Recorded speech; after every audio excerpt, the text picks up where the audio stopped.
প্রশ্ন রবীন্দ্রনাথ ঠাকুর।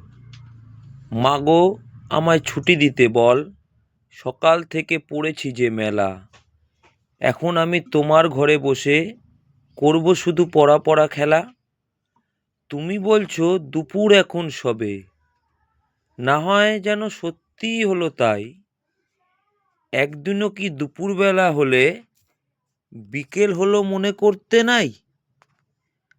আমি তো বেশ ভাবতে পারি মনে, সূর্যি ডুবে গেছে মাঠের শেষে।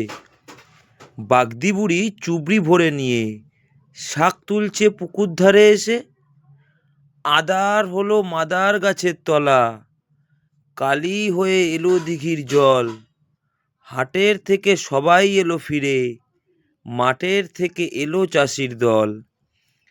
মনে কর না উঠল সাঁঝের তারা, মনে কর না সন্ধ্যা হলো যেন।